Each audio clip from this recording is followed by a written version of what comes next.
आज हम परमेश्वर की महिमा के लिए बहुत ही अद्भुत गवाही सुनने के लिए जा रहे हैं। ये गवाही है बहन हरजीत की बेटी की। परमेश्वर ने इनके जीवन में बहुत ही अद्भुत कार्य किया। इनकी बेटी का जब जन्म हुआ तो डॉक्टर्स ने इन्हें बताया कि इनकी बच्ची की दिमाग की नसें जो कि दिमाग में होनी चाहिए वो इनके बम्प्स में आ गई हैं, जिसके कारण इस बच्ची के बैक पे एक बहुत बड़ा ट्यूमर जैसा फोड़ा हो गया, जो दिन प्रतिदिन बढ़ता जा रहा था क्योंकि उन नसों का गुच्छा बहुत बड़ा था। जो दिमाग में होना चाहिए था वो इस बच्ची के बैक पे हो चुका था। टेस्टमनी सुनेंगे। अपोस्टल जी, हमारे पास बहुत अद्भुत टेस्टमनी है। हाँ। ये सिस्टर हरजीत कौर हैं और विलेज बहरामपुर से आते हैं और ये बोल रहे हैं कि बचपन से ही मेरी बच्ची पैरालाइज थी। जब इसका बर्थ हुआ था तो डॉक्टर्स ने कहा था कि एक साइड इसकी डेड रहेगी, ये बिल्कुल पैरालाइज रहेगी, क्योंकि जो इसके बम्स थे वहां पे दिमाग की नसें इकट्ठी हो गई थी। और अपोस्टल जी, इसकी दिमाग के नसें बम्स पे आ गई थी। हाँ। डॉक्टर्स ने बोला कि अगर हम ऑपरेशन करेंगे तो इसका स्पाइनल कॉर्ड बिल्कुल खत्म हो जाएगा। एक मिनट, ये बहन रोपड़ डिस्ट्रिक्ट बहरामपुर से आती हैं और डॉक्टरों ने इस बच्ची को जब ये पैदा हुई थी बोला था कि ये बच्ची कभी भी चल नहीं पाएगी, ये बच्ची कभी ठीक नहीं हो पाएगी। हाँ, क्योंकि अपोस्टल जी, इस बच्ची की एक साइड बिल्कुल डेड थी। एक साइड इस बच्ची की बिल्कुल डेड थी। क्या आप इस टेस्टमनी को सुन रहे हैं? यस। कितने लोगों को समझ आ रहा है? और डॉक्टर्स ने इस बहन को बता दिया था कि इस बच्ची का ऑपरेशन भी ये नहीं कर पाएंगे, क्योंकि इनकी बेटी के कमज़ोर होने के कारण डॉक्टर्स ने ऑपरेशन के लिए भी मना कर दिया था।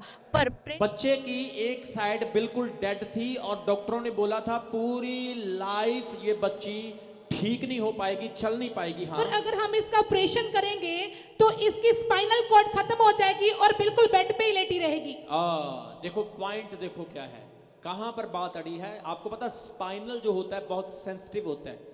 स्पाइनल को अगर छेड़ दिया तो पूरी बॉडी पैरालाइज हो जाएगी और डॉक्टर ने बोला अगर हम ऑपरेशन करेंगे तो इसके स्पाइनल में प्रॉब्लम हो जाएगी। हाँ, और अपोस्टल जी, ये फैमिली बहुत ज्यादा ट्रबल में आ गई। पीजीआई में इनका ट्रीटमेंट चल रहा था और डॉक्टर्स ने भी जवाब दे दिया था, क्योंकि बहुत ज्यादा स्कैन्स, बहुत ज्यादा अल्ट्रासाउंड्स, बहुत ज्यादा मेडिसिन इस बच्ची को दी गई, क्योंकि बहुत ज्यादा छोटी थी बच्ची। पर प्रेरित रमन हंस जी की प्रार्थनाओं के द्वारा परमेश्वर ने इस बच्ची के बम्प्स पर जो बहुत बड़ा फोड़ा हो गया था और बहुत बड़ा नसों के गुच्छे के कारण एक ट्यूमर जैसा हो गया था, परमेश्वर ने उसे चंगा किया और अब ये बच्ची पूरी तरह से हील हो चुकी है, क्योंकि उस नसों के गुच्छे के कारण ये चल भी नहीं पाती थी और अब ये अपने पैरों पर चलती है। और आइए हम बहन हरजीत के मुंह से सुनेंगे कि परमेश्वर ने इनके जीवन में कैसे अद्भुत कार्य किया है।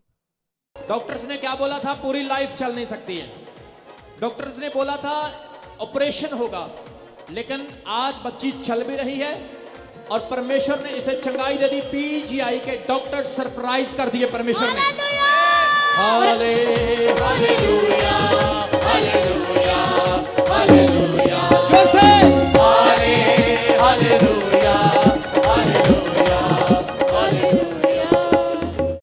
अभी इसको चर्च में भी थोड़ा चला के दिखाओ। ये देखो बच्ची ने चला। हालेलुया, स्तुति महिमा हमेशा। सिस्टर जी, इस चमत्कार को देखने के बाद कैसा लग रहा है? ਅਸੀਂ ਬਹੁਤ ਖੁਸ਼ ਹਾਂ, ਸਾਡੀ ਫੈਮਿਲੀ ਬਹੁਤ ਖੁਸ਼ ਆ। ਬੱਚੀ ਨੇ ਚੱਲਣਾ ਸਟਾਰਟ ਕਰਤਾ, ਅਸੀਂ ਪਰਮੇਸ਼ਵਰ ਜੀ ਦਾ ਧੰਨਵਾਦ ਕਰਦੇ ਹਾਂ। डॉक्टर कर पाए ये? ਨਹੀਂ ਜੀ, ਡਾਕਟਰ ਕਹਿੰਦੇ ਸੀਗੇ ਵੀ ਇਹ ਆਪਰੇਸ਼ਨ ਇਹ ਤੋਂ ਚੱਲ ਨਹੀਂ ਹੋਣਾ, ਵੀ ਹੋ ਸਕਦਾ ਵੀ ਬੱਚੀ ਤੁਹਾਡੀ ਡੈੱਡ ਵੀ ਹੋ ਜਾਵੇ। वो डॉक्टर बोल रहे थे कि ऑपरेशन को ये फेस नहीं कर पाएगी नहीं जी, कहते और हो कमजोर- सकता है ऑपरेशन के दौरान बच्ची मर भी जाए। ਹਾਂਜੀ, ਕਹਿੰਦੇ ਕਮਜ਼ੋਰ ਜ਼ਿਆਦਾ ਹੈ ਜੀ ਤੁਹਾਡਾ ਬੱਚਾ, ਵੀ ਤਾਂ ਆਪਰੇਸ਼ਨ ਚੱਲ ਨਹੀਂ ਹੋਣਾ ਹੈਗਾ। और देखो परमेश्वर ने बिना ऑपरेशन के इसको हील कर दिया। ਹਾਂਜੀ ਹਾਂਜੀ। ओ जीसस, ताली। ये प्रार्थनाओं का असर है। किसका असर है? सुनो, सिर्फ मेरी प्रार्थनाएं नहीं, जब आप भी प्रेयर करते हो वो भी असर करती है। अनॉइंटिंग जो मुझ में परमेश्वर ने दी है वो इस चर्च में सेम अनॉइंटिंग आपके अंदर भी काम करती है। बोलो हालेलुया। लेकिन मैं बताना चाहता हूं, मैंने इस परिवार का विश्वास भी देखा है। मैंने इनका फेथ देखा, इन्होंने एक भी संडे मिस नहीं किया, लगातार चर्च आ रहे हैं। आपका चमत्कार भी रास्ते में है यीशु मसीह के नाम में।